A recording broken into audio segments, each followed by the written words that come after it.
अस्सलाम वालेकुम, मैं हूं दिल इम्तियाज़ और आप देख रहे हैं तख्ती ऑनलाइन। जो काम इंसान पिछले 50 सालों में नहीं कर सका, वो आर्टिफिशियल इंटेलिजेंस ने चुटकियों में कर दिया। इस काम की वजह से, इस तरक्की की वजह से, इस ब्रेक थ्रू की वजह से अब बहुत कम ताकत रखने वाले कंप्यूटर्स भी बहुत ज़्यादा कैलकुलेशंस कर सकेंगे। उससे फ़र्क ये होगा कि हमारी वीडियो गेम्स बेहतर हो जाएंगी, मेटावर्स, फेसबुक, मूवीज़, जितनी भी ऐसी चीज़ें हैं जो कि ग्राफिक्स का इस्तेमाल करती हैं, सिमुलेशंस का इस्तेमाल करती हैं, वो बहुत ज़्यादा बेहतर होने जा रही हैं। मैं आपको ये बता दूं कि इस प्रॉब्लम का अहाता तो इंसानों ने किया, लेकिन इंसान इस प्रॉब्लम में छुपी हुई कैलकुलेशंस को ना कर सके और उसके लिए मदद ली गई आर्टिफिशियल इंटेलिजेंस की, जिसने ये कैलकुलेशंस हमारे लिए की। जी हाँ, हम मैट्रिक्स मल्टीप्लिकेशन की बात कर रहे हैं। अगर आप मैट्रिसेस के बारे में नहीं जानते हैं तो इस वीडियो में मैं आपको बहुत सिंपल तरीके से बताऊंगा कि मैथमेटिक्स के इस टूल को किस तरीके से इस्तेमाल किया जाता है और आर्टिफिशियल इंटेलिजेंस ने इसमें हमारी किस तरीके से मदद की। इस प्रॉब्लम को इंसानों ने डिफाइन किया, लेकिन कैलकुलेशंस आर्टिफिशियल इंटेलिजेंस ने की। मैं आपको यहाँ पर एक मैट्रिक्स दिखा रहा हूँ जो कि 3x3। 3x3 का मतलब ये है कि इसमें 3 रोज हैं और 3 कॉलम्स हैं और इस मैट्रिक्स में इंफॉर्मेशन ये मौजूद है कि एक फुटबॉल मैच में मेसी, रोनाल्डो और कलीम, इन्होंने आपस में कितने पास दिए। ये तीनों प्लेयर एक ही टीम की तरफ से खेल रहे थे, तो हमने ये देखना है कि इन्होंने आपस में कितने पास दिए ताकि हम स्ट्रेटेजी को बेहतर कर सकें। मैं आपको यहां पर एक मैट्रिक्स दिखा रहा हूं जिसमें आपको ऊपर आर, एम और के लिखा हुआ नजर आ रहा है और साइड पर भी ऐसे नजर आ रहा है। तो जब रोनाल्डो मेसी को पास देता है तो यहां पर एक एरो लगा दिया जाता है। मेसी और कलीम के बीच में जो पासेस हैं उनको भी एरो से, लाइन से शो किया गया है और इसी तरीके से कलीम और रोनाल्डो के पासेस को भी एरो से शो किया गया है। कोई भी प्लेयर अपने आप को पास नहीं दे सकता है, इसलिए डायगोनल आपके पास 0 होंगे। लेकिन जब हम चलेंगे और आगे देखेंगे कि रोनाल्डो ने मेसी को कितने पास दिए, तो हमें नजर आएगा कि 1 पास दिया। रोनाल्डो ने कलीम को कितने पास दिए, 1 पास दिया। अच्छा, मेसी ने फिर रोनाल्डो को कितने पास दिए, तो यहां पर आपको कोई पास नजर नहीं आ रहा। और इस तरीके से हम इस मैट्रिक्स को भर सकते हैं और फिर फर्दर इस पर कैलकुलेशंस कर सकते हैं। 3x3 का ये मैट्रिक्स उस वक्त बदल जाएगा जब हम पूरी टीम के प्लेयर्स के आपस में पासिंग का जायजा लेंगे। उस वक्त ये 11x11, 11x11 का मैट्रिक्स बन जाएगा। लेकिन ये कैलकुलेशंस तो बहुत छोटी सी हैं। फर्ज कीजिए हम नेचर की तरफ जाते हैं और हम एक ऐसे स्टार सिस्टम की बात करते हैं जिसमें 3 स्टार्स मौजूद हैं और हम ये देखना चाहते हैं कि तीनों स्टार की एक दूसरे पर ग्रेविटेशनल इफेक्ट कैसे कैलकुलेट किया जा सकता है। तो यहां पर भी हमारे पास एक 3x3 मैट्रिक्स बनेगा जिसमें हम तीनों स्टार की एक दूसरे पर ग्रेविटेशनल पुल को देख सकेंगे। मैं आपको यही मैट्रिक्स यहां पर दिखा रहा हूं। तो हम शुरू हुए थे फुटबॉल के मैच से और फिर हम चले गए एक ऐसे सिस्टम की तरफ जिसमें 3 स्टार मौजूद थे। लेकिन अगर हमने यही काम मिल्की वे गैलेक्सी में मौजूद तमाम स्टार्स के साथ करना है, हमने देखना है कि इन स्टार्स का आपस में ग्रेविटेशनल ताल्लुक क्या है, तो मिल्की वे में एक अंदाजे के मुताबिक 100 बिलियन से लेकर 400 बिलियन तक स्टार्स मौजूद हैं। इतने ज़्यादा स्टार्स मौजूद होने का मतलब यह है कि हमें बहुत बड़े मैट्रिसेस चाहिए, यानी हमें बहुत ज़्यादा कैलकुलेशंस चाहिए, बहुत पावरफुल कंप्यूटर्स चाहिए ताकि हम कुदरत के बारे में अच्छे अंदाजे लगा सकें या अच्छे मफरूज़े बना सकें। मैट्रिसेस में जिस अरिथमेटिक ऑपरेशन की हम बात कर रहे हैं वो मल्टीप्लिकेशन है, क्योंकि मल्टीप्लिकेशन का प्रोसेस बार बार रिपीट होता है जब भी हम ग्राफिक्स की तरफ जाते हैं या हम जब रिसर्च ओरिएंटेड कैलकुलेशंस की तरफ जाते हैं। जब हम एक 2x2 के मैट्रिक्स को मल्टीप्लाई करते हैं तो हमारे पास 8 सिंपल मल्टीप्लिकेशन आती हैं।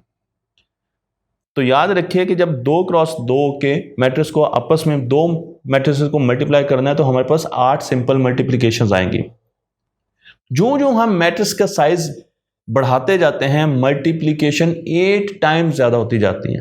तो अब आप अंदाज़ा लगाएं कि अगर आपने एक ऐसा मैट्रिक्स बनाया है जिसमें आपके पास 100 बिलियन एंट्रीज हैं, तो यहाँ पर आपको कितनी मल्टीप्लिकेशंस करनी पड़ेंगी? यहाँ पर आपको 2 to raise power 100 billion multiplications करनी पड़ेंगी, और आम कंप्यूटर, आज का कंप्यूटर ये काम नहीं कर सकता। तो हमें जाना होगा बहुत छोटे मैट्रिक्स पर और उसके नंबर ऑफ मल्टीप्लिकेशंस को कम करना होगा।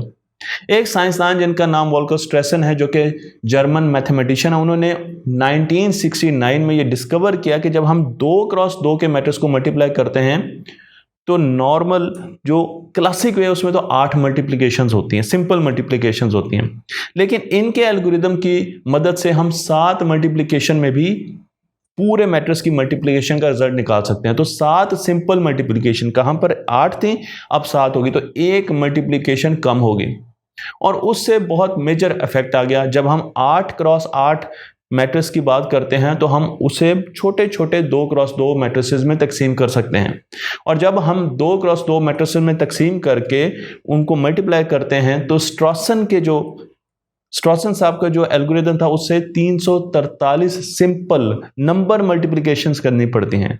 क्लासिकल मैट्रिक्स मल्टीप्लिकेशन में हमें 512 मल्टीप्लिकेशन, सिंपल मल्टीप्लिकेशन करनी पड़ती, कहाँ 343, कहाँ 512। 67% लेस कंप्यूटेशन वाला कंप्यूटर भी अब ये काम कर सकता है।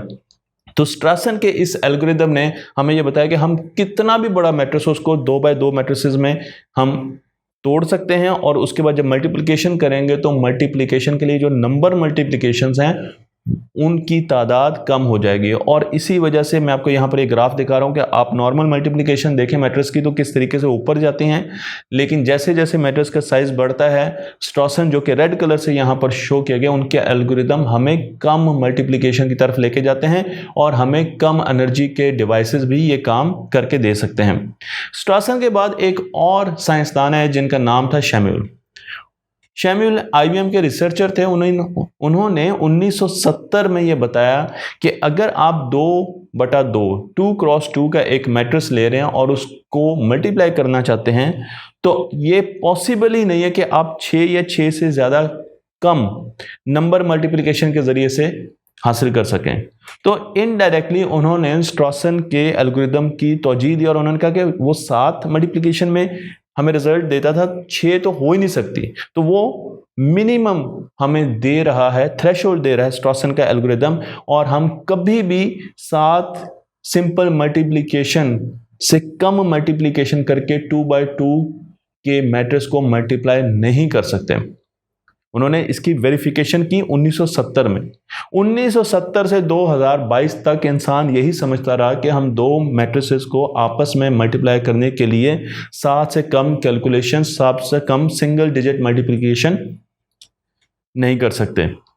लेकिन फिर हमें एक ब्रेक थ्रू मिला, क्योंकि ये ब्रेक थ्रू आया एक एल्गोरिदम से जिसने 4x4 का एक मैट्रिक्स लिया जो कि 0 और 1 पर मुश्तमिल था, और उसे मल्टीप्लाई किया, लेकिन उसकी जो मल्टीप्लिकेशन के नंबर थे वो स्ट्रॉसन से भी कम आए। इस एल्गोरिदम ने हमें यह बताया कि आप 2 क्रॉस 2 के मैट्रिक्स को 7 से कम सिंगल डिजिट मल्टीप्लिकेशन में भी तोड़ सकते हैं। अब सवाल ये होगा कि ये एल्गोरिदम आया कहाँ से। मैं आपको यहाँ पर नेचर का वो रेफरेंस भी दिखा रहा हूँ जहाँ पर ये पेपर पब्लिश किया गया, और इस पेपर को पब्लिश किया गूगल की एक टीम ने जिसका नाम है डीप माइंड। डीप माइंड एक आर्टिफिशियली इंटेलिजेंट एल्गोरिदम था जिसने सबसे पहले 2016 में गो गेम में, शतरंज की तरह की एक गेम में उस वक्त के चैंपियन को हराया था।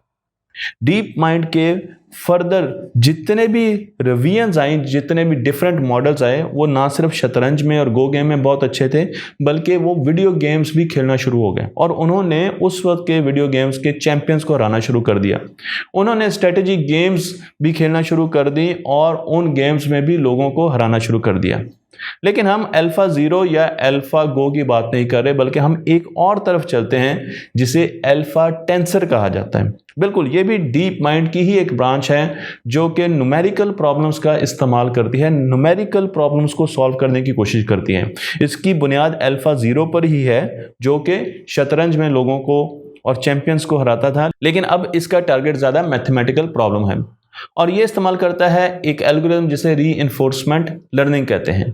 इस रीइंफोर्समेंट लर्निंग के जरिए हम एक मैट्रिक्स को 3 डायमेंशनल क्यूब में तोड़ लेते हैं। हम एक बड़ी स्पेस में ले जाते हैं उसको, और जब हम उसको बड़ी स्पेस में ले जाते हैं तो अब हम जब उसे सॉल्व करते हैं तो हमें कम मल्टीप्लिकेशंस करनी पड़ती हैं। आप देख सकते हैं कि मैंने आपको यहाँ पर एक क्यूब दिखाया, तो आपको एक मैट्रिक्स उसकी एक तरफ नजर आएगा लेंथ, और दूसरी उसकी विड्थ की तरफ नजर आएगा, फिर एक जो आंसर है वो डेप्थ की तरफ नजर आएगा। ये पहली मर्तबा नहीं है जब आर्टिफिशियल इंटेलिजेंस ने या कंप्यूटर प्रोग्राम ने हमारे लिए एल्गोरिदम्स को सॉल्व किया हो।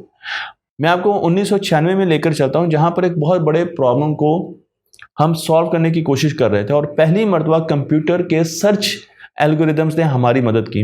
इस प्रॉब्लम को 4 कलर थ्योरम कहते हैं, जिसमें हमने पूरे मैप को, जिसमें बहुत से मुल्क हैं, इस तरीके से 4 रंग देने हैं कि 2 मुल्कों के रंग एक जैसे ना हो। 1936 मुख्तलिफ केसेस को एनालाइज किया गया और 1000 से ज़्यादा घंटों की कंप्यूटिंग के बाद कंप्यूटर ने इस पूरे एल्गोरिदम का सॉल्यूशन हमें दिया, और इसी बेसिस पर अब हम आर्टिफिशियल इंटेलिजेंस को लेके जा रहे हैं कि वो मैथमेटिकल कैलकुलेशन जो इंसानों के लिए बहुत बढ़िया उनको कर सकें। मैं आपको यहाँ पर रीइंफोर्समेंट लर्निंग का बेसिक असूल बताता हूँ कि जब भी आपका सॉफ्टवेयर AI बेस्ड मॉड्यूल एक ऐसा कदम उठाएगा किसी भी मेज को सॉल्व करने के लिए जो कि सही डायरेक्शन में है, तो उसे एक इनाम दिया जाएगा, उसे कैरेट दी जाएगी। लेकिन जब वो ऐसा कदम उठाएगा जो कि उस मेज को सॉल्व करने की तरफ ना हो बल्कि दूसरी तरफ हो, तो उसे एक स्टिक दी जाएगी, यानी कि उसको एक सज़ा मिलेगी। और इस तरीके से उस एल्गोरिदम को, उस एजेंट को बार बार ट्रेन किया जाता है ताकि वो उस तरफ को जाए जहां हमारी डेस्टिनेशन मौजूद है। इसे रीइंफोर्समेंट लर्निंग कहा जाता है, और रीइंफोर्समेंट लर्निंग में हमने टेंसर एरेज का इस्तेमाल किया है। अब टेंसर एरे क्या होती है, टेंसर्स क्या होते हैं? अगर आप एक वेक्टर को देखें तो वो एक सिंगल डायमेंशनल टेंसर है, अगर मैट्रिक्स को देखें तो वो एक 2 डायमेंशनल टेंसर है। लेकिन जब हम मल्टीप्लिकेशन की बात करते हैं तो यहाँ पर हम 3D स्पेस में अपनी कैलकुलेशंस को लेकर जाते हैं और वहाँ पर डिकम्पोज करते हैं इस पूरे प्रॉब्लम को टेंसर्स में, और फिर उनको सिंप्लीफाई करने की कोशिश करते हैं। इनको सिंप्लीफाई करना इतना आसान नहीं है। मैं आपको एक एग्जांपल देता हूं कि अगर आप 3x3 का एक मैट्रिक्स लेते हैं और उसकी मल्टीप्लिकेशन को, जो कि 0 और 1 पर बुनियाद रखता है, उसमें और कोई डिजिट नहीं है, 0 और 1 है, और आप टेंसर की मदद से उसे मल्टीप्लाई करते हैं, तो आपको कितनी कैलकुलेशंस चाहिए? उसकी डिकम्पोजिशन के लिए आपको इतनी कैलकुलेशन चाहिए जितने एटम हमारी कायनात में मौजूद नहीं है। तो ये एक बहुत कॉम्प्लेक्स एल्गोरिदम है, इसीलिए इंसान इस तक नहीं पहुंच सके और हमारे पास इतनी कंप्यूटर पावर भी नहीं है। लेकिन मैं आपको ये भी बताता चलूं कि जब 2022 में पहली मर्तबा अल्फा टेंसर को ये काम दिया गया कि उसने मैट्रिक्स मल्टीप्लिकेशन को अचीव करना है कम से कम सिंपल मल्टीप्लिकेशन में, तो 2022 अक्टूबर में वो स्ट्रॉसन के एल्गोरिदम को दरियाफ्त कर चुका था।